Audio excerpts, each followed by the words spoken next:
कहानी है रामपुर गांव की, जहां के मर्द महिलाओं को हमेशा नीचा दिखाने की कोशिश में रहते। अरे अभी तक खाना नहीं आया, क्या मुझे एक और शादी करने की जरूरत है? नहीं जी नहीं, ऐसा मत करना, वरना मैं कहाँ जाऊंगी। खाना लेकर मैं अभी आई जी। गांव की पंचायत में भी फैसले हमेशा औरतों के खिलाफ ही रहते। मैं जो फैसला सुनाता हूँ वो भगवान की आज्ञा होती है। इस लड़के ने अपने मन से शादी करके अच्छा नहीं किया। लड़के को घर भेज दो और इसकी शादी इसकी जाति की किसी लड़के से करवा दो, लेकिन ये लड़की, इसे तो गांव के बाहर निकाल दो। नहीं नहीं जमींदार साहब, ये क्या बोल रहे हैं? ऐसा नहीं हो सकता। मेरी बेटी मासूम है, इसे अच्छे बुरे की समझ नहीं है। अरे कहाँ जाएगी ये बेचारी? कहाँ जाएगी? इतनी चिंता है तो पूरे परिवार का गांव निकाला कर देते हैं। बेचारे पूरे बसे बसाए परिवार को गांव छोड़ना पड़ता है। चाहे जो हो, अगर बेटियों को कंट्रोल नहीं कर सकते तो गांव में रहने का कोई मतलब नहीं है। यहाँ औरतों को दब कर रहना होगा। कोई भी अपने हिसाब से कुछ नहीं कर सकता, सब ईश्वर की मर्जी से ही होगा। तभी गांव का एक आदमी दौड़ा दौड़ा आता है। सरपंच साहब, जमींदार साहब, वो कालिया है ना, उसकी बेटी पढ़ने के लिए शहर जा रही है। अच्छा, ये कब हो गया? और कालिया की हिम्मत कैसे हो गई ऐसा करने की? लेकर आओ उसे और उसकी बेटी को। बस फिर क्या था, हाजिर हो जाते हैं कालिया और उसकी बेटी सरपंच के सामने। अरे कालिया, ये क्या सुनने में आ रहा है? बेटी को इंजीनियर बना रहा है तू?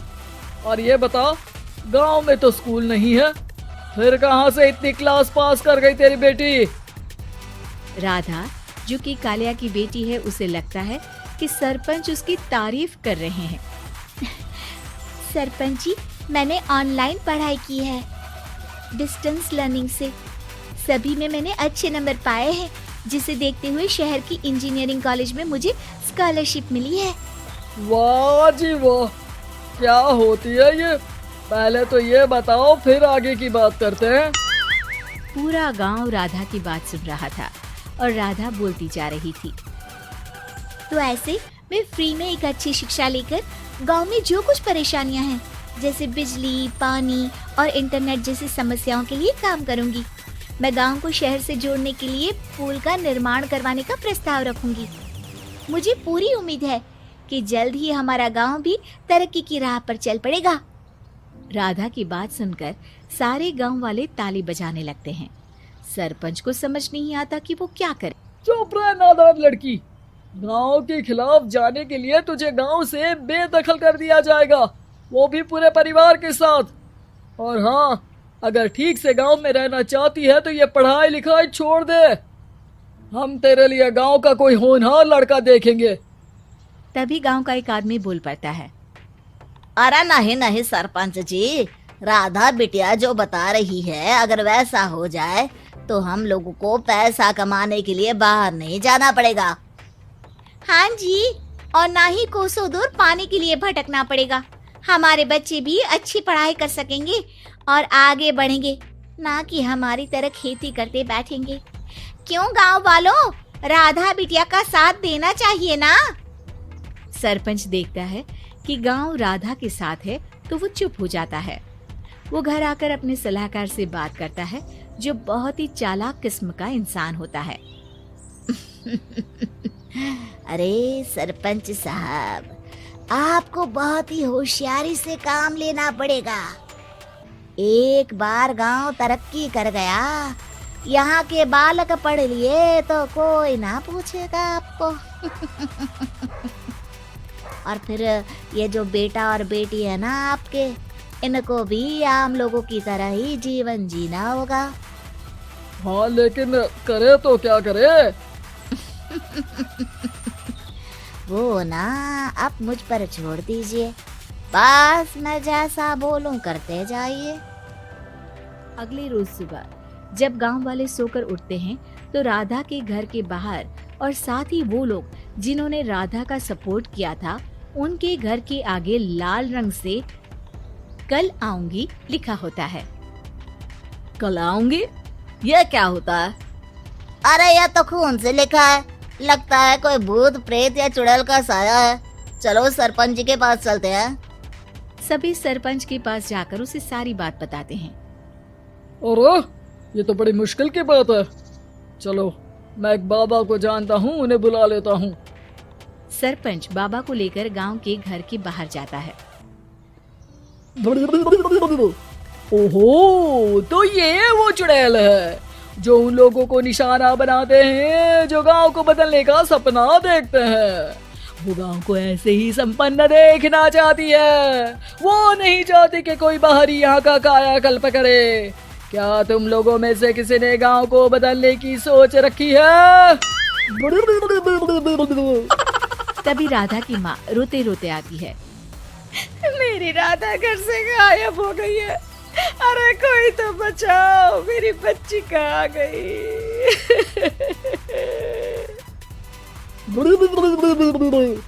ले गई वो चुड़ैल, तेरी बच्ची को ले गई। अब वो उसे श्रापित करके छोड़ेगी, उस पर चुड़ैल का साया हो जाएगा।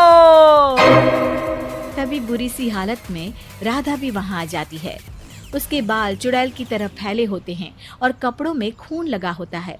सभी राधा को देखकर डर जाते हैं। माँ, पता नहीं मुझे कौन उठा कर ले गया था। अरे दूर दूर हो जा चुड़ैल, अब हम लोग इस गांव में नहीं रुकेंगे। अरे कैसे बातें कर रहे हैं आप? कल तो आप मेरे भरोसे गांव का हुलिया बदलने, अपने बच्चों को पढ़ाने और तरक्की उन्नति की बात कर रहे थे, तो आज क्या हो गया आपको? ये फिर तुम लोगों को बहकाएगी। ये चुड़ैल गांव में आ चुकी है, ऐसे ही ये तुम्हारे घर के बच्चों को भी ले जाएगी। गांव वाले राधा को गांव से बाहर निकाल देते हैं। उसके माँ बाप रोते रहते हैं, लेकिन गांव वाले नहीं मानते। मैं भी अपनी बहन के साथ गांव के बाहर रहूंगा, लेकिन वो पढ़ाई नहीं छोड़ेगी। वहीं सरपंच के घर पर सलाहकार कहता है। देखा, सांप भी मर गया और लाठी भी नहीं टूटी। लेकिन अगले ही दिन सरपंच के घर के बाहर भी वही शब्द लिखे होते हैं। और फिर सरपंच की बीवी कहती है, हमारी बेटी को किसी ने अगवा कर लिया है। तभी राधा का भाई वहाँ आ जाता है। अरे गांव वालों, मैंने सरपंच जी की बेटी को देखा था। वो चुड़ैल उसे उठाकर ले जा रही थी। अरे क्या मजाक कर रहे हो? नहीं नहीं सरपंच जी, आप नहीं जानते। वो चुड़ैल अब आपकी बेटी में आ जाएगी, जैसे राधा के अंदर आ गई थी। तभी सरपंच की बेटी वैसी ही हालत में वहाँ आती है जैसे राधा आई थी। पापा, पता नहीं कैसे मैं गायब हो गई थी। चुड़ैल, इसके अंदर भी चुड़ैल का साया है, मारो इसे। अरे नहीं नहीं, इसे भी राधा के पास गांव के बाहर ही भेज दो। अरे चुप रहो, मेरी बेटी कहीं नहीं जाएगी और चुड़ैल वुड़ैल कुछ नहीं होता है। अरे कैसे बात कर रहे हो सरपंच जी? आप तो बोल रहे थे कि आपका फैसला भगवान का ज्ञान होता है, तो अपने पर बात आई तो अब आप ऐसे बोल रहे हैं। अरे ना ना ना, आपको अपनी बेटी को त्यागना ही होगा। अरे बुलाओ बाबा को। राधा का भाई बाबा को ले आता है, जिसे अब गांव वालों के डर के कारण सच बोलना पड़ता है। मैं कोई बाबा नहीं हूँ, मैं तो मोची था। ये सलाहकार महोदय ने मुझे कहा था एक्टिंग करने को। वो मुझे पैसे देने वाले हैं। अब मुझे माफ कर दो। गलती हो गई, मुझे माफ कर दो। तभी वहाँ राधा आ जाती है। देखा सरपंच जी, जब गांव के बच्चे साक्षर होंगे तो आप जैसे लोगों की चालाकी नहीं चलेगी।